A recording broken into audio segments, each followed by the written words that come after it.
morning of day 22, and I thought I would just take a moment and talk about that little fun part, resistance, and the tool that I use, which is muscle testing. And I'll make a little video showing the muscle testing technique that I use. But yesterday I spoke a little bit about resistance and stubbornness and knowing the difference on, am I being stubborn and sticking to a practice that I just feel like I have to do and kind of becoming almost toxic? Or am I coming up against resistance where I just don't want to do it, but that's the place to grow and lean into consistency? So in full transparency, the last 3 days have been a little bit more challenging. I've had some later nights. I've been more tired from doing some sound healing sessions, from having birthday celebrations, and but my body still wakes up early, and I muscle tested myself like, do I really need to get into the sauna today? And the muscle testing doesn't lie. The body is like, girl, get up, go take a sauna right now and do the practice. If you need to take a nap, take a nap. And so that's what happens. I get up early, I get out, I do the thing, and then listen to what my body needs next. And maybe it's a nap at 12 o'clock. And that is perfectly amazing if that's what listening sounds like.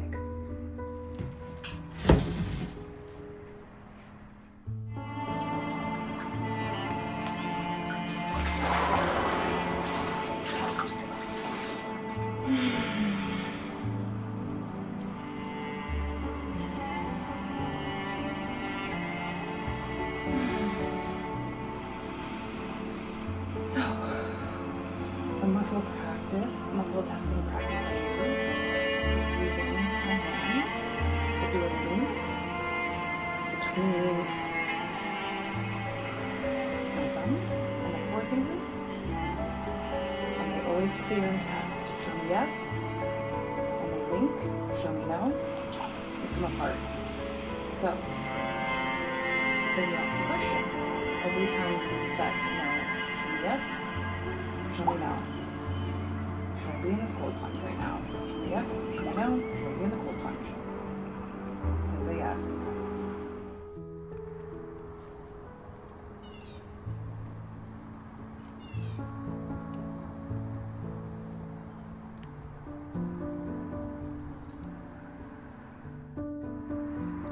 So this weekend I did my first group sound healing ceremonies, which is a little bit different than what I learned in my training. My training was done on individuals. It's a one-on-one session, which is incredibly powerful. So the opportunity to practice with some group sessions with some tribe family was a unique opportunity to play with all of my gifts and be available to whatever came through. So I'm noticing the weaving of my different arts and medicines, of the storyteller, the poet, of someone who has a lot of visions. I receive a lot of visions. That's one of my gifts I'm learning that not everybody sees. I experience life through vision in a lot of ways. So I'm learning to bring those images out of my mind and to share them as part of the journey. And growing up being in choir my whole life, and theater, and then being a part of a kirtan band for a little while, and living in a temple doing chanting practices, I'm seeing how all of these things are weaving into this really unique form of my medicine.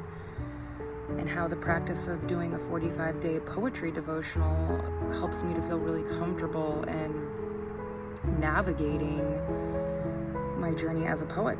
I've written poetry forever, but it took me doing a 45-day devotional to say to myself, oh, it turns out I'm actually a poet, and to claim that title for myself. So this weekend was really a beautiful, interesting melding and opening experience of really having a lot of faith, of working with these different technologies and these gifts and these downloads and these visions, and taking my friends, my family, my loves on a journey, and trusting that whatever happened is exactly what's meant to happen. It was really fun, and it's good to have fun in these times of learning so much, because sometimes I can get really intense, and this holographic sound healing technology is really powerful, and in some ways, if I get in my head too much, it feels intimidating, but when I'm in the practice, it's incredible. It's really about letting go, being completely vulnerable, and allowing what wants to come through, and these tones, through this intuitive nature, and through trusting and knowing and believing that something higher and more powerful than me is what I'm working with, and I'm just the vessel, I'm just the instrument. And it's not really it's kind of incredible.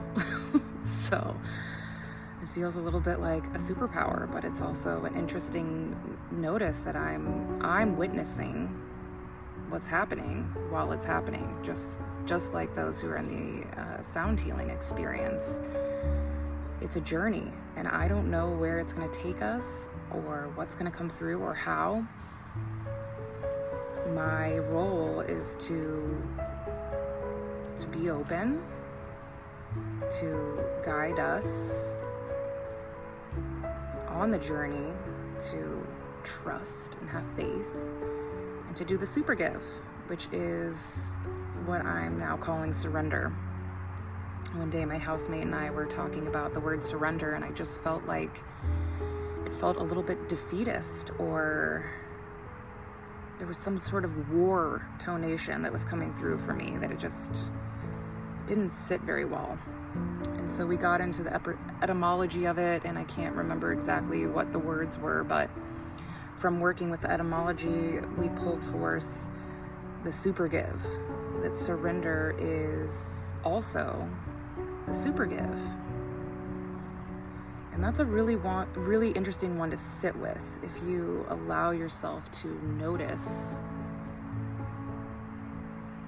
that it is the super give. Because it is an act of choice, of engagement to the process of surrendering, of letting go, of trusting, of having ultimate faith. And so through the sound healing journey, I am practicing the super give and noticing where a voice of judgment or doubt might be available, but not letting that voice take over.